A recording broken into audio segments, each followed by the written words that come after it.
सियासत का महासंग्राम शुरू होने में बस कुछ वक्त बाकी और सभी दल लोकतंत्र के सबसे बड़े उत्सव में अपनी विजय पताका फहराने को आतुर हैं। हर दल में हर दिन नई रणनीति बनाई जा रही है ताकि विरोधियों की हर चाल को नाकाम किया जा सके। जनता को लुभाने के लिए चले जा रहे नए नए दांव ताकि जीता जा सके विधानसभा 2023 का चुनाव।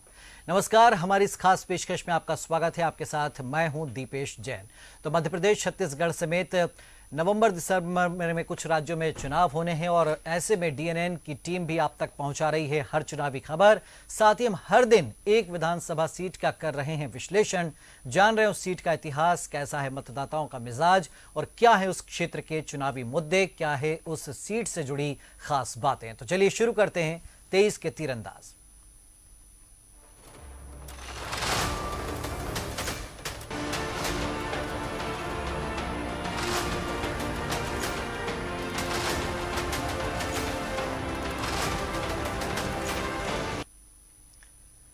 तो आज बात होगी आदिवासी बाहुल्य सीट झाबुआ की। इस सीट का इतिहास रहा है कि आदिवासियों को जो पार्टी भा गई वो पार्टी सत्ता में आ गई। हालांकि साल 2003 तक ये सीट कांग्रेस का गढ़ थी, लेकिन बीजेपी यहां आदिवासी मतदाताओं में सेंध लगाने में कामयाब रही और इस सीट को अपने खेमे में करती आई। हालांकि 2018 के बाद फिर इस सीट के समीकरण बदल गए और 2020 में यहां पर कांतिलाल भूरिया 2018 से विधायक हैं। ऐसे में इस बार यानी 2023 में झाबुआ के मतदाताओं का क्या है मन, क्या है सीट का इतिहास, पहले देखिए इस रिपोर्ट में।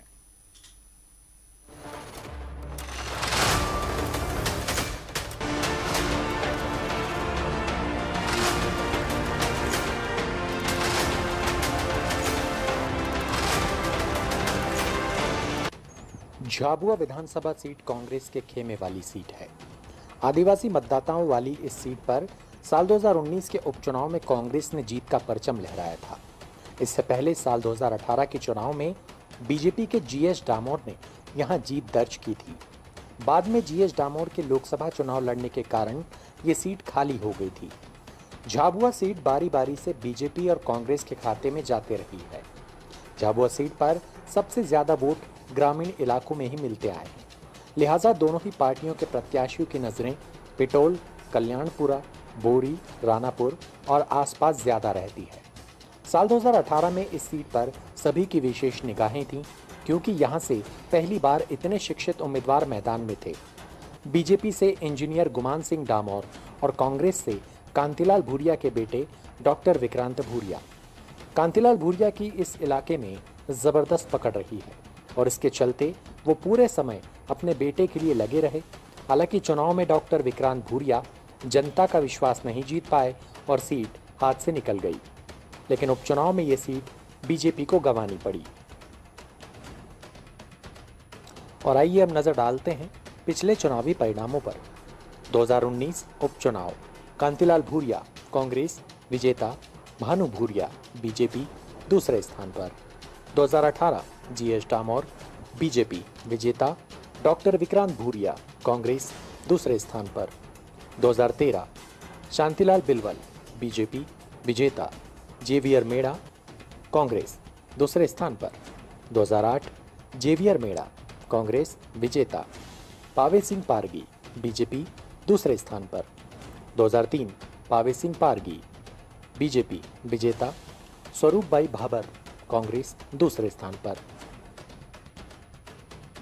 और आइए अब नजर विधानसभा सीट पर मतदाताओं की संख्या पर। कुल मतदाता 2,77,000, पुरुष मतदाता 1,39,000, महिला मतदाता 1,38,000। इस सीट पर हार जीत के समीकरण जातिगत आधार पर ही बनते बिगड़ते रहे हैं। झाबुआ की 85% आबादी आदिवासी वर्ग की है, लेकिन आदिवासी वोटर्स में भी अलग अलग वर्ग हैं और उनकी भी उपजातियां हैं।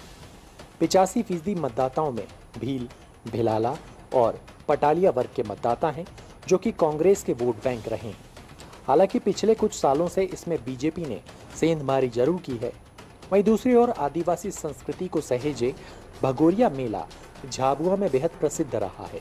इस उत्सव में न केवल आदिवासी संस्कृति की झलक, बल्कि राजनीतिक रूप से खुद को मजबूत करने की नेताओं की कोशिश भी नजर आती रही है। छोटे से बड़ा नेता यहाँ मांडव की थाप पर थिरकते नजर आता रहा है। ऐसे में देखना यही होगा आखिर इस चुनाव में आदिवासी मतदाता का झुकाव किस पार्टी की तरफ होगा और कौन सी पार्टी यहां जीत हासिल करेगी। Bureau report, DNN।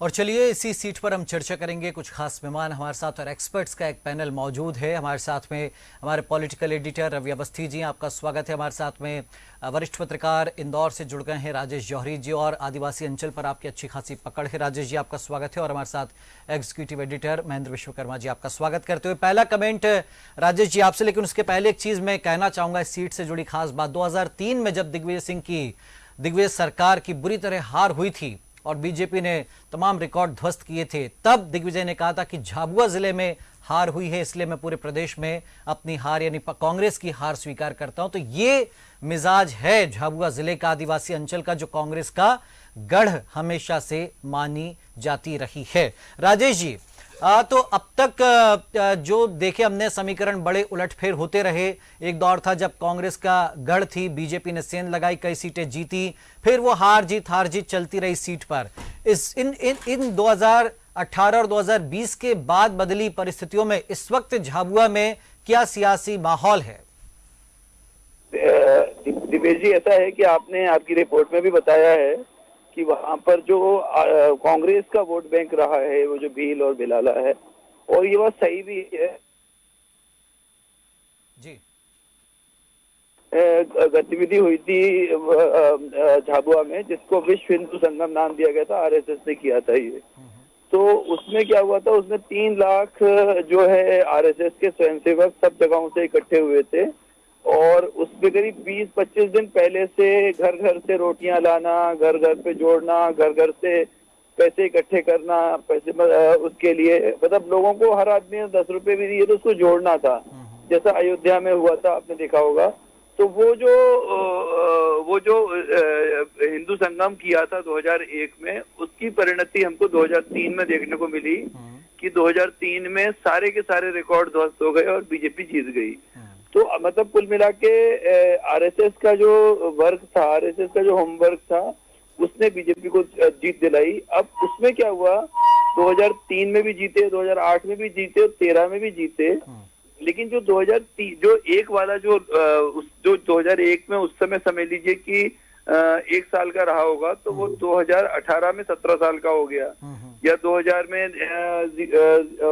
में पैदा हुआ होगा तो वो वोट देने लायक बन गया 2018 में। जी जी। तो वो ये जो इतना लंबा समय निकल गया, इस समय में क्या हुआ कि वो जनरेशन थी वो चली गई। अब जो यंग जनरेशन आई, तो यंग जनरेशन जब आई तो उसी दौरान एक तो कांग्रेस का जो है अपना कांतिलाल भूरिया जी और विक्रांत भूरिया, एक नो डाउट मतलब एक पढ़े लिखे चेहरे हैं, डॉक्टरेट हैं, और एक स्मार्ट आदमी है, जबरदस्त व्यक्तित्व है उनका। तो वो तो अपने आप में एक खास बात है ही है। साथ में क्या हुआ कि जयस ने भी अपना प्रभाव जमाया, जयस धीरे धीरे करके, हालांकि जयस का जो काम तो काफी लंबे समय से चल रहा है जी। लेकिन ये पीरियड जो पिछले 2018 से 2-3 साल पहले की अगर देखें हम, तो उसका प्रभाव काफी हद तक बढ़ चुका था। तो ये सब फैक्टर्स काम किए और जो है ये बीजेपी को हार का सामना करना पड़ा कुछ सीटों पर। और लेकिन उसके बाद आप देखिए लोकसभा सीट पर फिर भी गुमान सिंह डामोर जीत गए, और उन्होंने कांतिलाल भूरिया जैसे बड़े नेता को, जबकि आपको गुमान सिंह डामोर क्या थे आपको मालूम होगा, PHE के चीफ इंजीनियर रहे। बिल्कुल, मतलब ऐसा नहीं है कि कोई ऐसा नहीं है कि कोई जिसे कहना चाहिए एक्सपीरियंस्ड लीडर हो, कोई खाटी आदिवासी नेता हो। जी जी जी। एक ब्यूरोक्रेट टाइप के आदमी, टेक्नोक्रेट कहेंगे हमको, सरकारी टेक्नोक्रेट थे। टेक्नोक्रेट से उन्होंने कांतिलाल भूरिया जी को हरा दिया। तो उसमें रतलाम का बहुत बड़ा योगदान है ना, कॉन्ट्रीब्यूशन है। तो ये अब लेकिन स्थितियां ये हैं कि कांग्रेस और भाजपा दोनों को बहुत सारे चौंकाने वाले परिणाम मिलेंगे इस बार, क्योंकि इस बार जयस की एंट्री बहुत अलग तरीके से हो चुकी है। जी जी जी जी। अब और वो जयस तो मैं यही समझता हूँ रवि जी से। रवि जी, तो जयस की एंट्री देखिए, मजेदार समीकरण 2018 में विक्रांत भूरिया चुनाव हारते हैं, कांतिलाल भूरिया के बेटे जीएस डामोर हराते हैं, लेकिन फिर जब 19 में लोकसभा चुनाव की बारी आती, जीएस डामोर लोकसभा चुनाव लड़ते, वो जीत जाते, सीट खाली होती है और तब कांतिलाल भूरिया को पार्टी चुनाव लड़ाती है और वो विधायक बन गए।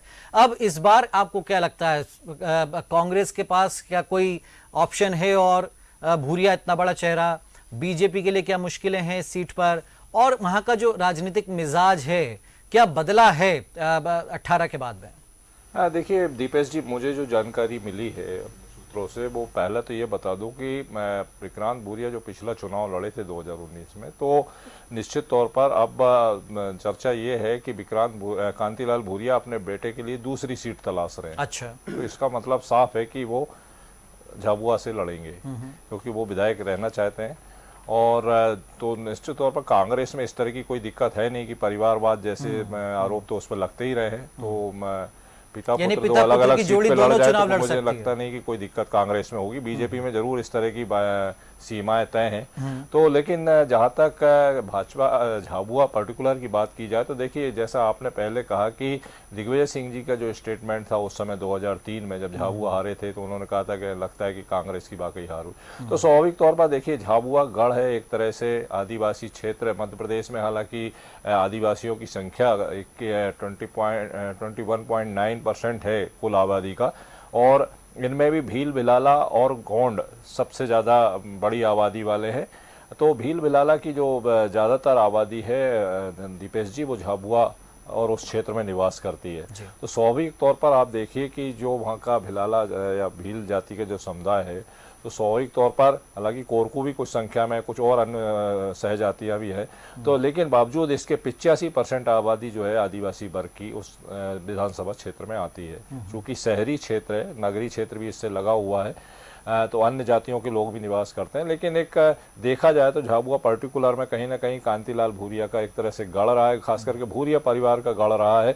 भूरिया परिवार का इसलिए मैं कहूँगा कि देखिए, कांतिलाल भूरिया जी की अगर बात करी जाए तो वो 5 बार सांसद रहे हैं, और आप देखिए 4 बार के विधायक रहे, मंत्री रहे उस समय दिग्विजय सिंह सरकार में। तो स्वाभाविक तौर पर उनका अपना वर्चस्व है, उस पूरे परिवार का वर्चस्व है। उनके परिवार से जिला पंचायत अध्यक्ष भी हुए हैं, और ऐसे ही दिलीप सिंह भूरिया जी का परिवार है जो भाजपा के दिग्गज नेताओं में से एक रहे हैं, हालांकि अब उनका वो दिवंगत है। और उन्हीं के रिश्तेदार हैं भानु भूरिया, जो इस समय वर्तमान में जिला अध्यक्ष हैं बीजेपी के। उन्हें बड़ा दायित्व पार्टी ने सौंपा है। तो निश्चित तौर पर मुझे लगता है कि भानु भूरिया एक बार फिर से कहीं ना कहीं दावेदार होंगे, और अगर वो टक्कर देते हैं तो चूंकि ये 2 भूरिया परिवार की लड़ाई होगी। एक तरह का आप दिलीप सिंह भूरिया जो दिवंगत है, पूर्व सांसद हैं, भाजपा के दिग्गज नेता रहे, उनका भी उतना ही वर्चस्व रहा है उस क्षेत्र में जितना कांतिलाल भूरिया का रहा है। तो स्वाभाविक तौर पर बड़ी टक्कर हो सकती है, क्योंकि देखिए पिछला चुनाव जब वो लड़े थे तब कांतिलाल भूरिया जी के और उनकी उम्र में काफी अंतर था। आप देखिए उस समय वो 37 साल के थे, अब हालांकि 40-41 साल के हो गए होंगे। तो स्वाभाविक तौर पर, लेकिन बावजूद इसके इन 3-4-5 सालों के दरमियान भानु भूरिया ने काफी मेहनत की है, और उन्हें देखिए भारतीय जनता युवा मोर्चा से अगर जिला भाजपा अध्यक्ष बनाया गया तो स्वाभाविक तौर पर उनका कद बढ़ा है, तो टक्कर भी कांटे की रहने वाली है निश्चित तौर पर। महेंद्र जी, भाजपा से ज्यादा वहां पर संघ ने बड़ी मेहनत की, वनवासी परिषद ने मेहनत की, और उसी का नतीजा रहा कि कई चुनाव बीजेपी ने जीते इस पूरे अंचल में। लेकिन इस बार आपको क्या लगता है, आदिवासी वोट बैंक जिसके लिए कहा जा रहा है कि 18 में अगर बीजेपी की कम सीटें आई तो उसके एक बड़ी वजह यही आदिवासी वोट बैंक था, और किस तरीके से साधा है इस बार बीजेपी ने इस वर्ग को, ये हमने देखा तमाम आयोजनों के जरिए। क्या लगता है, उनका बहुत ज्यादा फर्क पड़ेगा, या फिर वहां का मतदाता आज भी कांतिलाल भूरिया का चेहरा देखेगा या भानु भूरिया का, या फिर जो पंजा वो जानता था वहां का आदिवासी पहले कि यही एक बस निशान है, तो क्या उसमें कुछ चेंजेस आएंगे आपको लगता है?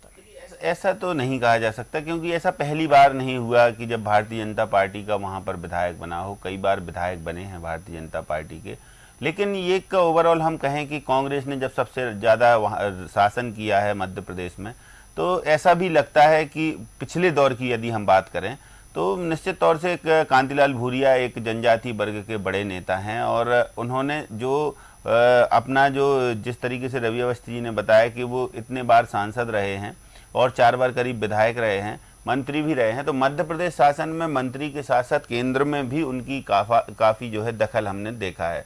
और यहाँ पर उन्होंने मध्य प्रदेश में भी पूरे कमान संभाली है कांग्रेस की, तो ऐसे में निश्चित तौर से अपने क्षेत्र में यदि वो कमजोर पड़ेंगे तो उन पर सवाल उठेंगे, लेकिन वो पड़े कमजोर इसलिए पड़े क्योंकि उन्होंने एक नया नवाचार किया, अपने बेटे को वहां से चुनाव मैदान में उतारा, लेकिन बेटे को स्वीकार नहीं किया वहां की जनता ने, क्योंकि अब ये साफ संदेश है कि आपका बेटा उतना योग्य नहीं है जितने आप हो। फिर दोबारा से यदि कांतिलाल भूरिया मैदान में उतरते हैं और फिर जनता उन्हें जब उपचुनाव में मैंडेट देती तो उपचुनाव में जीतना बड़ी बात है, ये उन्होंने अपनी ताकत दिखाई। तो कांतिलाल भूरिया की स्वीकारता है, इस बात से इनकार नहीं किया जा सकता, लेकिन संघ का जिस तरीके से बनवासी परिषद की आप बात कर रहे हैं तो संघ का फोकस हमेशा जनजातीय वर्ग पर रहा है, और निश्चित तौर से भारतीय जनता पार्टी की जो जनजातीय वर्ग के लिए योजनाएं हैं उनका असर अब हमें देखने को मिलेगा।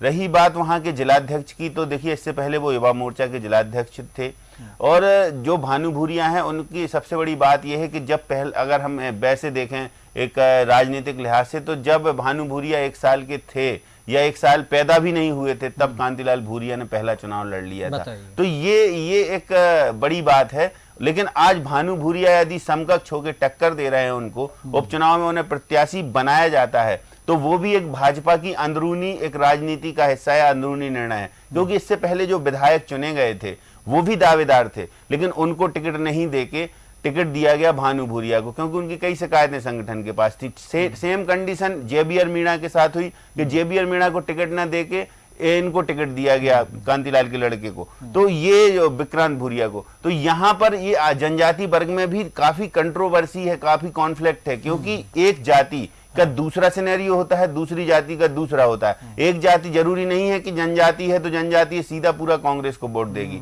जनजाति वर्ग में भी कई कैटेगरी हैं, वो कई भाजपा के समर्थक भी हैं। तो ऐसे में ये कहना बहुत मुश्किल है कि जो झाबुआ है वो सीट बिल्कुल सुरक्षित है और उस पर ठप्पा लगा हुआ है कांग्रेस का। अभी 2023 में देखिए बहुत आसान नहीं होगा, क्योंकि जो भानु भूरिया हैं वो यंग हैं, एनर्जेटिक हैं, और ये इसी सीट पर हो सकता है कि उनकी वो अगली फाइट हो वो विक्रांत भूरिया से हो, क्योंकि दोनों युवा हैं। तो दोनों युवा चेहरों में कौन भारी पड़ता है ये भविष्य के गर्त में। लेकिन जैसा रवि जी ने बताया कि ऐसा भी हो सकता है कि कांतिलाल भूरिया कुछ सेफ सीट ढूंढ रहे हैं अपने लड़के के लिए कि चलिए यहाँ पर ज्यादा फाइट हमने भी देखी है, तो ऐसा ना हो कि पिछली बार चुनाव हारे थे तो इस बार नहीं, पिता पुत्र की जोड़ी भी अलग अलग सीटों से मैदान में हो सकती है। ऐसा मुझे नहीं लगता है कि ऐसा होगा, क्योंकि देखिए कमलनाथ पर सवाल भी उठने लगेंगे यदि पिता पुत्र, अब रेयर ऑफ रेयरेस्ट तो हो सकता है, अब दिग्विजय सिंह जब चाचा भतीजे, हाँ वही, जब जयवर्धन और लक्ष्मण सिंह लड़ सकते हैं तो निश्चित तौर से ऐसा हो। लेकिन ऐसा होना यानी कि भारतीय जनता पार्टी को एक मौका देना है आप पे कमेंट करने का। वो तो जानकारी मिली वो ये कि रतलाम जिले से वो कहीं सीट से मौका ढूंढ जिला रहे हैं बदल जाएगा, क्योंकि रतलाम संसदीय क्षेत्र जिला भले ही बदल जाए, परिवार में यदि पिता पुत्र को टिकट मिल जाएगा तो क्या भारतीय जनता पार्टी शांत बैठेगी? खैर, राजेश जी के पास चलते। राजेश जी, मुद्दे क्या है इस वक्त? देखिए, हम शहरी क्षेत्र देखते जो बड़ी मेट्रो, मतलब महानगर से कम स्तर के, या महानगर में हम देखते बड़े समस्याएं हैं, तो वो आदिवासी अंचल की बात ही क्या करें, आप जाते रहते वहां पर। आज मुद्दे क्या है वहां पर? वहां का जो हम कहते हैं बड़े भोले भाले होते हैं आदिवासी, क्या वो जागरूक हुए हैं? क्या वो समस्याओं के लिए जूझते हैं? अच्छा, दूसरी बात, वहां पर हमने देखा निर्दलीय चुनाव लड़ना, बगावत करना, भीतरघात करना, ये भी बड़ा जम करके होता है कि टिकट नहीं मिला तो उतर गए, और वो हराते भी हैं, दूसरे का गेम बिगाड़ देते हैं, ये भी देखा है। तो इन तमाम चीजों को लेकर के क्या नतीजे वहां पर कुछ बदल सकते हैं? मुद्दे कुछ हावी रहेंगे इस बार के चुनाव में? देखिए, एक तो वो जो दाहोद वाली जो रेलवे लाइन है, इंदौर दाहोद इंदौर दाहोद रेलवे लाइन है, वो अपने आप में एक वो भी बड़ा, चूंकि अब ना वहाँ के लोग पूछने लगे हैं, वहाँ के लोग बात करने लगे। वहाँ पे कॉलेजों में हम लोग अभी बीच में हम लोगों ने एक प्रोजेक्ट था, उसमें सेमिनार करवाए थे। तो सेमिनार किसी और चीज पे था, जनजातियों के योगदान के ऊपर था राष्ट्र निर्माण में, लेकिन वो लौट फिर के बात की आती थी कि हम ट्रेन कब देखेंगे, कब ऐसा होगा कि हम यहाँ से रिजर्वेशन कराएंगे, ट्रेन में बैठेंगे और दिल्ली पहुंचेंगे। तो क्या है, देखिए ये ना वहाँ का युवा वर्ग, अच्छा वहाँ पे कॉलेजों में बच्चे बहुत डायनामिक बच्चे हैं, बहुत ही, मतलब हम लोग तो झाबुआ में, सिर्फ झाबुआ की बात नहीं हो रही है, झाबुआ के इंटीरियर इलाकों में भी, जो यहाँ तक की जो पारा है और जो छोटी छोटी जगह है, वहां पर भी जो बच्चे हैं, वहाँ की जो यंग जनरेशन है, अब उसको लगने लगा है कि इंदौर में और झाबुआ में, और या धार और झाबुआ में ज्यादा डिफरेंस नहीं है, लेकिन अंतर बहुत ज्यादा है। फिर झाबुआ से दाहोद में डिफरेंस जरा सा है, लेकिन अगर देखा जाए तो सुविधाओं की दृष्टि से जमीन आसमान का डिफरेंस है। सिर्फ क्या एक पेट्रोल बॉर्डर क्रॉस करने से जो सुविधाओं का इतना अंतर आ सकता है, ये सब वहाँ पे वाद विवाद में बच्चे कहने लगे हैं, अभी कॉलेज के बच्चे कहने लगे हैं। तो जब आज कॉलेज का बच्चा जो होता है वो बहुत समझदार बच्चा होता है और वो कहीं ना कहीं वहाँ के लोगों को जो मत देने वाले लोग हैं जो उनको प्रभावित भी करता है और खुद भी मत देने वाला है, 18 से तो ऊपर का ये बच्चा।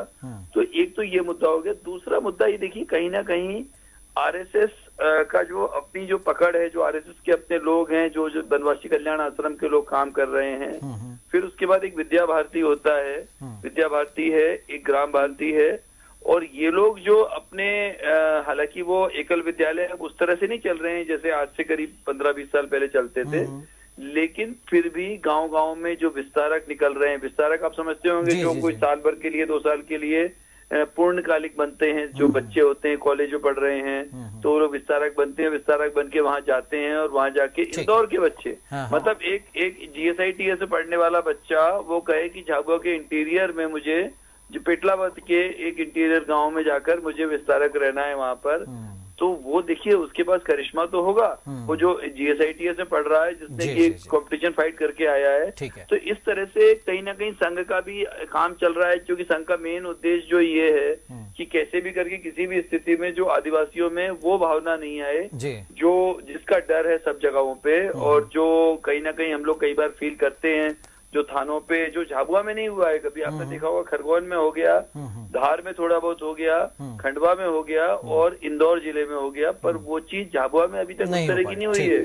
तो कहीं ना कहीं झाबुआ अभी बचा हुआ है, और झाबुआ को अलीराजपुर दोनों को बचाए रखने के लिए, क्योंकि वो सबसे बड़ी जनसंख्या आदिवासियों की है वहां पर, परसेंटेज इतना ज्यादा है कि बाकी सब नगण्य हैं। तो इसलिए जो इन सब मुद्दों पे हो रहा है और इन्हीं मुद्दों पे संघ के लोग अपना काम कर रहे हैं, निश्चित ही उसका कोई ना कोई रिजल्ट। चलिए रवि जी, संघ अपना काम कर रहा है और भाजपा को उम्मीद है कि ये सीट हम फिर ले आएंगे।